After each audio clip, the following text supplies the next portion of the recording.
Joseph can't beat him on the short side. Chicago line. Blues can't catch up to it, and we get a stop and play here. A two-line pass called as Propa took the pass from Horacek. And now the tempers heat up a little bit as Kelly Chase gets involved for the Blues, and Greg Smith steps in too. Sticks her up also. Well, that was a hit that some of the Chicago players thought it was a little late right after the whistle had gone. And started right after the whistle. Kelly Chase came together with Dubinsky, not Horacek, as I mentioned earlier. Now the gloves off for Chase and Greg Smith back in the Chicago zone. They square off, and the linesmen step in before they get through a punch. The original penalty was going to be issued here against St. Louis, and then Smith and Chase squared off, and no punches thrown. Barron has to go back for it again on the St. Louis end, and Murray Barron, the Blues defenseman, looking for Nedved, a collision. Cut back into the corner and turns now and slips it over to Peter Stastny as lineman here. Nedved took a big check from Richie Sutter.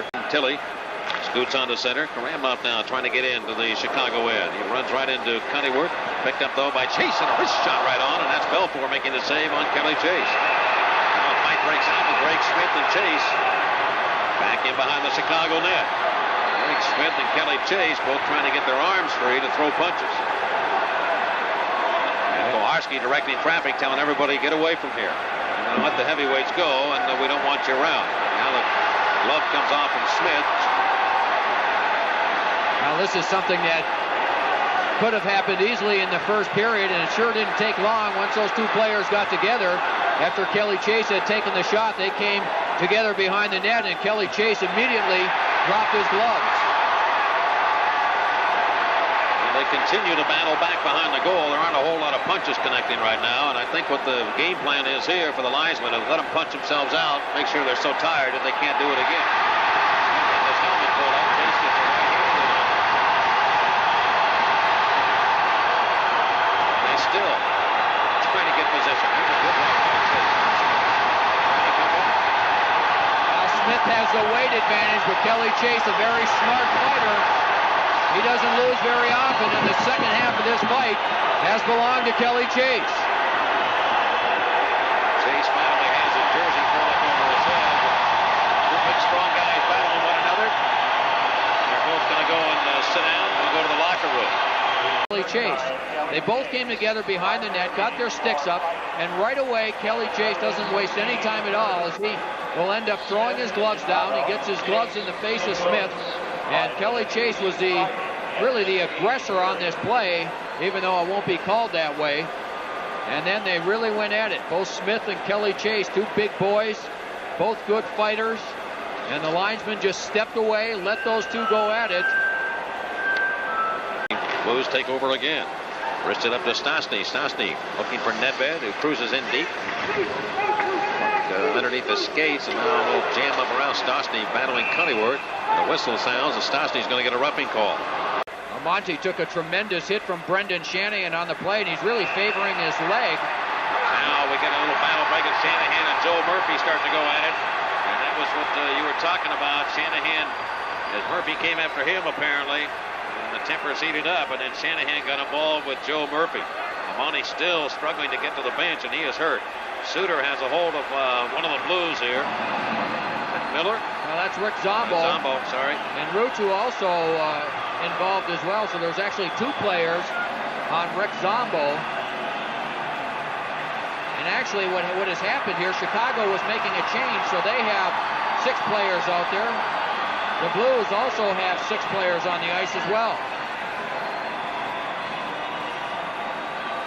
Chelios now in the middle of the parade. And this whole thing started, Mike, on a play where Chicago had the rush coming down the ice, and in front of the net, Amonte was getting ready to take the pass, and just before he could shoot the puck, Brendan Shanahan was coming back on the play, and really from a blind side, Amonte didn't see him coming, and Shanahan with a tremendous shoulder to Amonte, and he gets knocked down, and then all this play erupted when Amonte was trying to get off the ice, and everyone was involved with the puck in front or in between the two benches. And Amonte's number 10. He's trying to get control. Now Shanahan's coming from the other side. Amonte doesn't see him coming. He's trying to lean to his left, so he's got all his weight on one leg trying to move to his left. Shanahan is coming the other way, and with Shanahan's great strength and his speed, I believe it was just a knee that collapsed. Boy, you could just see his right knee look like it collapsed somewhat on the play, and Amonte right away knew that he was hurt. Chicago in. He'll skate with the puck, looking for Brett Hull, but Hull is taken out of the action by Rutu, and he now comes to the St. Louis bench. Chase colliding with one of the Hawks back behind the Chicago goal. Chelios and Chase, and the puck worked back into the St. Louis end. Belfour comes over now and takes a crack at Chase and starts swinging it in. And the Belfour gets involved here with Kelly Chase as he and Chelios grabbed a hold of one another. And Belfour wanted to have him let him go. Well, Belfour should be thrown out of the game for being the third man in an altercation. What do you think the chances of that are? We'll be back. Blues 3, the Blackhawks 1. This is St. Louis Blues hockey. There's a lot of noise here at the arena. 9:44 to go. Now the play started with Kelly Chase going in. He had just come out of the penalty box, and he and Chris Chelios get tangled up. And Belfour leaves the net as Chase and Chelios are going at it, and then he just starts punching away with his gloves on. The referee, Don Koharski, is there to pull Belfour away. You talk about a special teams game, the way it was decided. The Blues score in the power play. The Hawks do not. Another penalty coming up here. And it's going to be against Kelly Chase, and Chase now has got his hands full, and Zombo gets involved, and here they all go. Rick Zombo and Darren Kimball, and now Greg Smith and Randolph get battling one another. This fight's still going on with Zombo and Kimball on the far side. Now another one breaks out with Smith and Tony Horacek, and Smith has him in trouble. He gets himself back up to Horacek. They're all jammed up, and now it's like tag team. Now you could see this coming. Kelly Chase was out there, and there were a number of players that took runs at Kelly Chase, and then Rick Zombo did a good thing and stepped in to help out Kelly Chase. And here's a big right by Murray Barron. Barron is the man involved in the corner there. With Smith. Yep. Smith had the upper hand early, and then again here comes Barron back. And who is this? That's Darren Kimball, who was involved. Everything off. Involved with Zombo. And certainly Kimball is one of the tough guys in the league, but Kelly Chase had 3 or 4 players take a run at him. And Zombo was the first player to really come to his aid as Darren Kimball was trying to get at Kelly Chase from a different angle. Zombo jumped in. You want the ironic part of this all? Here's Kelly Chase at center with Tony Horacek. And he's not even involved. They're just skating and holding on to one another. Not yet. Smith gets over to say something to Chase as he goes off the ice. Now that's a great job by Zombo, because Chase was in a situation where he had a number of players coming after him, and Kimball was one of those players. Here we go now. Horacek and Chase. Only took a little while, didn't it, Mike? They threw a couple of punches at one another earlier and then backed off.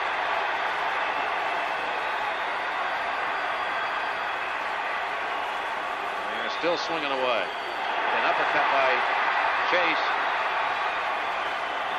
Boy, that's got to be tough fighting with those helmets on. I mean, it's just not only tough to stand up, but he comes with an uppercut again. You wonder how most of them don't break their hands, really, by the time the year's over. I mean, as much as they go. Now, Horacek, the former Flyer, missed the first part of the season with back surgery. Didn't start playing again until December, and they're still going at it. Danny McCourt and Pat DeBluzo earn their dollars as they separate those two. They're both going to be gone. I got a line here when they go out, man. One thing they do get, they get the hot water.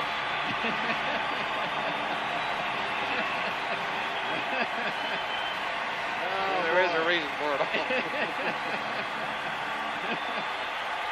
Kelly Chase has had a busy night. He'll be exhausted. And he's not the biggest guy we mentioned earlier. And again, he had about 3 players running at him. First of all, Smith takes a run at him. Then he takes a high stick from Horacek.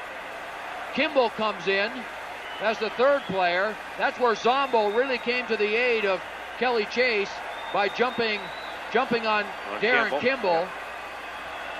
And then the Blues had a couple other players. Karamnov, who's not used to the rough stuff, gets knocked down a few times. Murray Barron out there as well. And then Barron got involved in a battle. So we had actually 2 fights going on at one time. Kimball and Rick Zombo. And Kimball known more for his fisticuffs than Zombo. But Zombo holds his own really throughout this, as does Murray Barron, before all 4 of those players end up together. Out to the left point, Carney again. Penalty is expired now. Karamnov comes back on. They'll run into one of the Blues. That's Ruutu, and he'll get a penalty for that. He was looking for Ruutu, and I think it's going to be a spearing call here. Karamnov using now. He gets involved in a fight, or a little hitting match with Weinrich. Karamnov apparently put the stick into Christian Ruutu of the Blackhawks. He has headed off, and Ruutu looks towards him as he skates over to say something to him. Now Karamnov had come out of the penalty box, and he just came flying into the zone, and Ruutu didn't have a chance, or at least I didn't think had a chance to see him coming. He does. Ooh. And boy, Karamnov had the stick, ended up right in the midsection or between the legs of Ruutu. Karamnov, you may remember when that whole battle broke out, when they were away from it in the fight situation of 1433. Somebody came in from behind Horacek and hit him from behind, blindsided him. That's right. And so when he came out, he was looking for the first red shirt I think he could find, and that happened to be. Karamnov goes off here. And Christian Ruutu now, he's back up and seems to be okay over at the Chicago bench. And on the play, Karamnov broke his stick. The final score tonight, St. Louis 5 and Chicago 1. This is St. Louis Blues hockey.